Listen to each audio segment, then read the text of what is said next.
అయితే డోర్ బయట కూర్చొని ఏడుస్తుంది. దూరం చేయాలని చెప్పి కావాలని అయితే అనుకోలేదు. ఏదో ఇష్యూ వచ్చి అప్పటికప్పుడు ఓనర్స్ వెళ్ళిపోమని చెప్పారు. మీకు జస్ట్ 6 hours టైం ఇస్తున్నా, తెల్లవారే లోపల మీరు ఇల్లు ఖాళీ చేసి వెళ్ళిపోవాలన్నారు. నాకు బుర్ర పాడైపోయింది.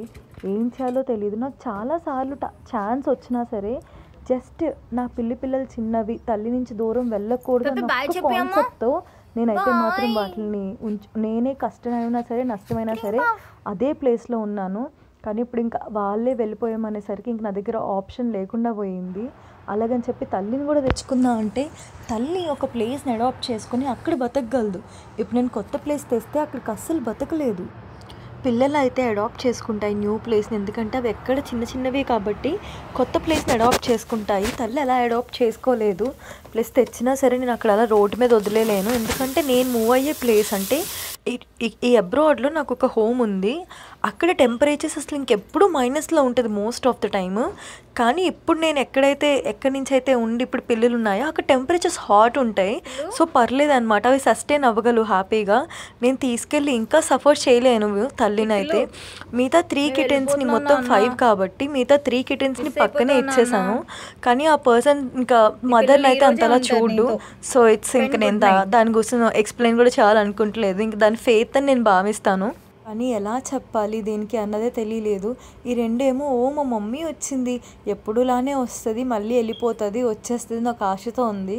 కానీ వాటికి నాకు మాత్రమే తెలుసు, మేబీ వాటికి కూడా తెలియదు, నాకే తెలుసు. లైక్ నేను వాళ్ళ మమ్మీ నుంచి వీటిని దూరంగా తీసుకెళ్ళిపోతున్నానని చెప్పి. అది నాకు ఇంకా తప్పదు కాబట్టి నేను తీసుకెళ్తున్నాను, లేదంటే అసలు నేను అక్కడే ఉన్నాను. నాకు అవ్వకపోయినా నేను చాలా అడ్జస్ట్ అయ్యే లొకేషన్లో ఉన్నాను. కానీ ఇంకెప్పుడైతే ఓనర్ వెళ్ళిపోమందో ఇంకా నేను బతిమాలాలనుకోలేదు, ఎందుకంటే ప్రతి ఒక్కరికి ఒక సెల్ఫ్ రెస్పెక్ట్ ఉంటుంది. ఆ సెల్ఫ్ రెస్పెక్ట్ని చంపుకొని అయితే నేను ఉండాలనుకోలేదు. వీడికి మరి ఏం అర్థమైందో ఏంటి ఎప్పుడూ లేని ఇంత లగేజ్ సర్దుతుంది, అన్నీ కిందకు వచ్చేసాయి అని చెప్పి మేము ఏ కార్లో అయితే వెళ్దాం అనుకుంటున్నానో ఆ కార్ని చుట్టూ తిరుగుతూనే ఉంది. మార్నింగ్ 3:30కి లేసి అది తిరుగుతుంది అంటే అర్థం చూసుకోండి. వాడి అసలు నాకేం చెప్పాలో కూడా తెలియట్లేదు అన్నమాట. వీడియోలో అన్నీ సర్ది అన్నీ ప్యాక్ చేసి ఉంచాను. అప్పుడు కూడా వాడు కార్ నుంచి వెళ్ళట్లేదు, అసలు ఏదో అవుతుంది వదిలేసి వెళ్ళిపోతున్నావా అన్నట్టు చూశాడు. అసలు నా దగ్గర నుంచి వెళ్ళలేదు.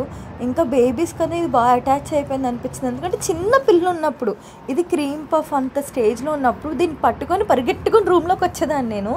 ఆ స్టేజ్ నుంచి ఇది ఒకరోజు పడుకున్నప్పుడు రాత్రి డోర్ లైక్ చెర్రీ గేమ్ ఆడుతుంటే చిన్న చిన్న పిల్లల్ని పట్టుకొని వచ్చి రూమ్లో పెట్టింది. అలాంటి దగ్గర నుంచి ఇలాంటి రోజు వస్తుందని అది ఒక 6 months అన్నా ఉంటాను అనుకున్నాను నేను. బట్ ఇంకా గాడ్స్ డెసిషన్ అనిపించింది. వాడికి చాలా అసలు ఇంక నాకు వెళ్ళేటప్పుడు కూడా నాకు ఎంత ఏడ్చేసానో నేను వీడిని చూసి. ఈ వాయిస్ ఓవర్ కూడా కట్ చేసి ఇస్తున్నాను, ఎందుకంటే వీడి స్టోరీ మళ్ళీ చెప్పడానికి కూడా నాకు చాలా ధైర్యం కావాలి. ఇంకొక ట్రీట్ ప్యాకెట్లో వీడికి ఆంజనేయం బొట్టు పెట్టి నువ్వు జాగ్రత్త, నీకోసం నేను ఎప్పుడూ ఆలోచిస్తానని చెప్పి ఇంక నేను వీడికి గుడ్ బై అయితే చెప్పాను. క్రీమ్ పఫ్ని ఇంకా పెట్టిని నేనైతే బాస్కెట్లో పెట్టి వీళ్ళు లైసెన్స్ తీసుకుందని చెప్పి నేనైతే బయలుదేరడం స్టార్ట్ చేశాను. కానీ ఎంత బయలుదేరినా సరే వీళ్ళిద్దరినే తెస్తున్నాను, మిగతా 3 ఆటలని ఇంక నా వల్ల కాదు, నేను పెంచలేనని నాకు తెలుసు. కంప్లీట్ జాబ్ కూడా లేదు, సో నా ఫ్రెండ్కి కూడా లేదు. కానీ చూడండి వాడు బయట కూర్చొని అలా ఏడుస్తున్నాడు.